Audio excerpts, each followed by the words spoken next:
Salut à toutes et à tous.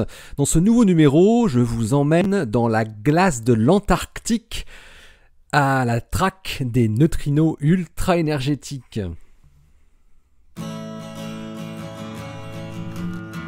Astronomie, astrophysique, cosmologie, astroparticules. Ça se passe là-haut, par Eric Simon.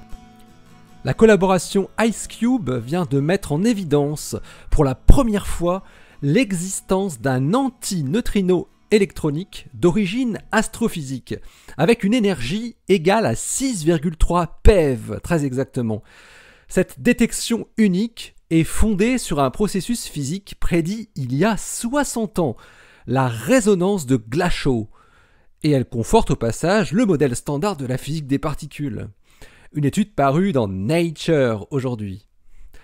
Le physicien Sheldon Glashow, qui fut nobelisé en 1979 pour sa contribution à la théorie unifiant les interactions faibles et électromagnétiques, ce qu'on appelle la théorie électrofaible, en compagnie de Abdus Salam et Steven Weinberg, avait prédit dès 1960 l'existence d'un phénomène de résonance lorsqu'un antineutrino électronique ayant une énergie bien particulière rencontre un électron. L'échange d'un boson, le médiateur de l'interaction faible, doit alors produire des muons via une désintégration hadronique. Dans son article de 1960, Glashow ne connaissait pas le boson W- que l'on connaît aujourd'hui. Il n'avait pu faire qu'une hypothèse sur le type de médiateur entre antineutrino électronique et électron, et donc une hypothèse sur sa masse. Il avait ainsi considéré que la masse du boson impliqué dans cette résonance était de l'ordre de celle du méson K, ou kaon, et il avait trouvé une énergie résonante de 2 TeV. On apprit que bien plus tard, en 1983, que le boson W- avait une masse de 80,38 GeV, bien plus élevée que les 493,7 MeV du méson K. Les équations du processus de Glashow donnaient alors une énergie de résonance, dans le référentiel au repos de l'électron, de 6,3 PeV, environ 500 fois plus élevée que l'énergie maximale atteignable au LHC actuellement. Autant dire qu'aucune expérience terrestre pouvait prouver le processus résonant de Glashow des antineutrinos électroniques sur les électrons. Mais pourtant, il existe des neutrinos ultra-énergétiques, ou des antineutrinos ultra-énergétiques. Ce sont ceux qui sont produits dans des pévatrons, des accélérateurs astrophysiques naturels, comme le voisinage proche des trous noirs par exemple. Et le grand détecteur IceCube, situé en Antarctique, doit pouvoir détecter ces très rares neutrinos. L'article publié dans Nature apporte cette découverte fondamentale. Les physiciens des astroparticules ont en effet analysé un signal singulier détecté en 2016 qu'ils ont surnommé, comme à leur habitude pour les événements de ce type, hydrangea. Il montre que la gerbe de particules secondaires produite dans la glace avec sa morphologie particulière ne peut provenir que de muons négatifs avec une énergie totale égale à 6,05 plus ou moins 0,72 PeV. Exactement l'énergie de résonance du processus de Glashow, à l'incertitude près, et les particules secondaires attendues. Cette détection, outre que c'est la première fois que l'on observe cette résonance particulière entre antineutrinos et électrons, indique également, avec une absolue certitude, l'origine astrophysique de cet antineutrino. Et elle montre également, avec 100% de certitude, qu'il existe bien des antineutrinos électroniques dans le flux des neutrinos et antineutrinos produits par les pévatrons.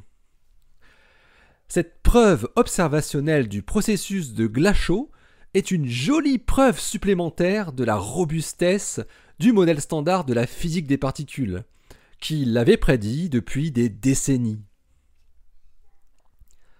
L'astronomie des neutrinos va pouvoir bénéficier de cette découverte, car cette signature unique permet de distinguer clairement des antineutrinos, s'ils ont la bonne énergie, des neutrinos. De quoi faire le tri parmi les processus physiques qui les produisent dans les grands accélérateurs cosmiques. IceCube avait détecté ses premiers neutrinos astrophysiques dès 2013, seulement 2 ans après sa mise en service. Et il a pu depuis identifier 2 sources astrophysiques pour des neutrinos ultra-énergétiques, ou antineutrinos, car ils étaient non discernables. La première est un blazar, et la seconde, une destruction d'étoiles par un trou noir, dont on a parlé encore récemment. Ce neutrino de Glashow, détecté en 2016, est le 3e plus énergétique attrapé par IceCube, avec une énergie supérieure à 5 PeV.